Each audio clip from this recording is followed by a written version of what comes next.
are you? I'm Christie. I'm Michelle. And welcome back to 60 by 65 Seasoned Souls. We hope that you've been enjoying the vlogs that we've been doing so far. Today's topic, we want to talk to you about how it's all good in the neighborhood, or we like to say, noodlehood.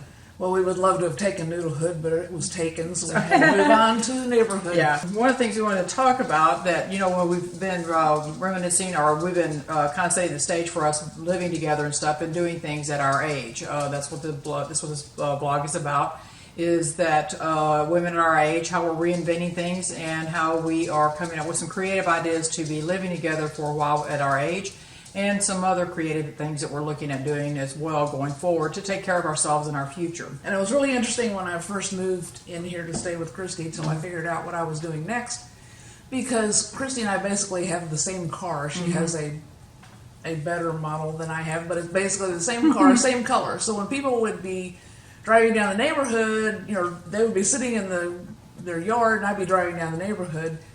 And they would be waving to me. At first, I wasn't sure if they were waving to me or they were waving to Christy, because it's basically the same car. And then they would see me pull in, and it's like, well, now they're so confused they don't know who we are. So it was, it's like getting introduced to all the neighbors in the neighborhood. Yes. And because if you're fortunate and you live in a neighborhood like I do, which is really good, close-knit neighbors, then you have somebody watching out for you, and so we were like, okay, well, we kind of need to let everybody know what's going on here, that I'm not gay, but gay is okay. Right. And so introducing Michelle to them, and this brings up another topic or another situation too. It was kind of hard for her because she wasn't used to having neighbors around a lot. Living in the trailer park, the RV park, you've basically got, like 2 or 3 kinds of people there. You've got people who are probably evading the law and hiding out. You've got people like me who on the run, who were not real sure, income limited, and it's like, okay, this was a cheap alternative place to stay, and then you've got your people that are there for a few days and they're moving on somewhere else. And then you've got your senior citizens who are living out there. So coming from that environment to this, it was like I didn't know how to act in the neighborhood. So it was a shell shock. So it's important when you're looking at building your neighborhood, because you've been told this and you know this from raising children, that it takes a village. And it's the same situation with us. It takes a village. So when you are looking at engaging or embarking on a journey with with a friend and stuff to start living together and creating an environment, you want to be able to have a great neighborhood and a great village of people that you can trust. And with that, you want to make sure that, there's several reasons that you might want to do that, or that it's a good idea to do that, because your kids are going to be grown and they have their own life. And so they're not checking in as frequently, or they may be, which if they are, that's great for you. Or they may live far away, or you may not have any family at all. That's like Michelle. And so there may be some circumstances that have created you to be in a situation where you need to start creating the people that's going to be in your village. Let me just clarify. I do have some family. It's just I don't have any family here. Anywhere near here. Yeah, that's true. So those are the reasons why. And so when it takes a village, you want to always be sure that it's with someone that you trust. I've been here going on 6 years, and my neighbors are people that I can trust. I trust them with the keys to my house or the code to get into my house.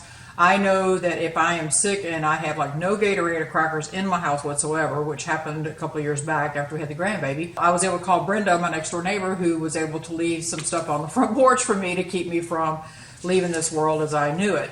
And so that helps. And then I had a breaker go out of my house, and my neighbor, 2 doors down, was off. Her husband was off, so I was able to kind of borrow a husband for the day. And I wasn't here. Yeah, and so she was out of the country, and so it worked out great because Rick was able to fix that for me while I was at work, and so it was a great assistance to have somebody that you can rent a husband or borrow a husband for a while to fix something.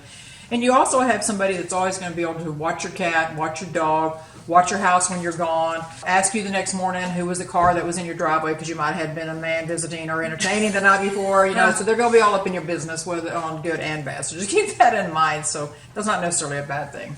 And I now have all the contacts, because when Christy's gone somewhere, at least I have somebody that I can contact. So it's really important for everybody to have all the contacts. Just in case you need them, something's going on, whatever. And they also have, my neighbors also have my emergency contact people as well. So they're able to contact my daughter in the event that something happens, if they come over and things. We had an incident that when, like I said, when Michelle was out of the country, that I had some kind of, sounded like somebody was in my backyard and then my living room lights went out. Well, I was able to call Brenda, hoping Gary, her husband, was home. Of course, he wasn't.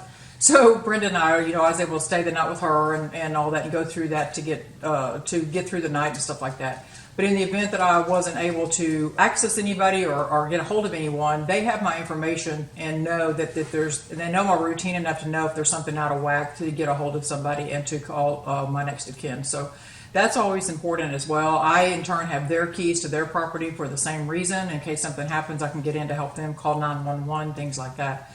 So having another good foundation there with your neighbors is great. And I've got to say, since I've been here, we've had more social things going on in the neighborhood too. Yes, we have. We've had gatherings. Everybody's been getting together at the pool and the front patio, having drinks, just sitting having drinks, and and it's so that's been good. Yeah, and it's helped Michelle too to become friends with the women too. The women are our age or a little bit older. And that's helped as well. So it's just kind of enhance our sphere of influence. And so that's just been a great win-win for everybody involved. So it's really important to build that village around you with everybody that you think you're going to need or might know somebody that you need. And also people that, can handle some of the maybe more, legal stuff, etc. You definitely need to have, people nearby that know where all your stuff is. Yes. So that they, you have to have a designated kind of person for that. Mm-hmm. Yes, to get to that as well. Now, I know the readers are dying to know why the pumpkin's here. Because, we've been dealing with 100-degree heat for I don't know how long here, and it was just Texas Gulf Coast. As soon as the pumpkins came in it's like, at least it gives you some hope that there might be something fall is on its way. less than 100 degrees. Yeah, it's coming the 23rd of September, but it's just like, can I get here soon enough? We're so anxious for some cool weather and some less humidity to where you're not sweating when you take out your trash every morning and stuff. So anyway, we're hoping that by doing this and putting my winter wreath out or my fall wreath out on the door, that it's actually bringing in the fall something here quicker to get in so here. If you have any cool air you don't need, please send it this way. We would enjoy it. We would enjoy it. One other thing too that it's important when you're looking at building your neighborhood and building your village and things like that. I can't stress this enough. It's probably one of the most important things is that you want to make sure that you have a neighbor that has a pool. Man, I'm telling you, that is really great when you're dealing with the Texas Gulf Coast. If you can have somebody that's got a pool, you're doing all right. Because, I can be out in my yard working and Brenda will hold up a margarita above the fence and, yoo-hoo, you're working too hard. Come on over. We just need to put a gate between the yards, though, because it would make it a whole lot so more we can convenient. just go back and forth, yeah. So it really helps. I'm telling you, if you can get somebody that's got a pool, man, you're in like Flynn. I'm trying to think of what else do we need? I don't know. Golf cart. Maybe so. Jet ski. Yeah. I don't know. I'm not sure. I don't know. We need to make a list. Just find some more neighbors that we don't know yet that have some things like that. Yeah, that have some stuff. So anyway, I do have a bucket list. Yeah. Okay. Working my way through that. Yeah. So it's a great thing to have that. So anyway, that's one of the things that our topic for today. We just felt like we've had some instances and some incidents happen in the last 2 to 3 weeks, which really kind of drove home the fact that we gotta have some people. You gotta have the people. You gotta have some people, and you need to have people. Of course, you always want to make sure you have people you can trust, and just want to be able to get into your space when need be to help you out. To call 911 to next of kin. We just can't reinforce that enough. So when you're out there, start building and stuff. Be sure to take those things into account. Yeah. So sounds good. Yep. And our product for today is very interesting. That one that we'll love this. Yes, Michelle has found this, and because your cooking so simple becomes limited, so affordable, and your cooking gets less and less as you get older, and you want to eat healthier.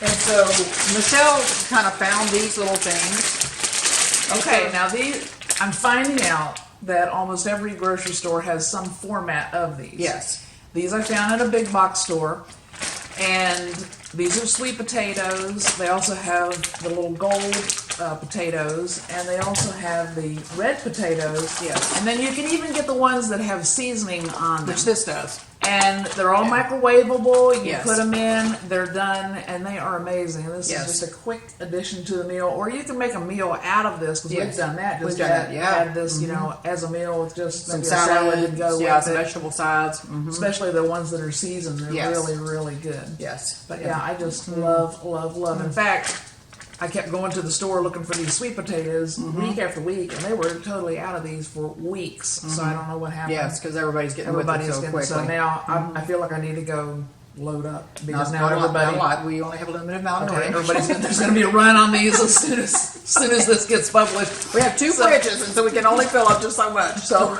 but anyway, try these. I think you'll love Yes, them too. yes, they're very good. It's a great product. It's handy. Keep them in hand all the time. Like when my granddaughter's over, they're great for her. She can just pop a whole potato in her mouth and just think she's doing a great, doing something really fabulous. So anyway, just so just some ideas for you to kick around. And I think that's it. We would love for you to subscribe to us if you're enjoying. And if you have any comments, questions, suggestions, please get those back to us so we can take a look at those and Our topics to talk about, the Right. things that we talk about. So yeah, same thing for sure. So all right, well, I hope to see you next time, and y'all take care. Bye. All right.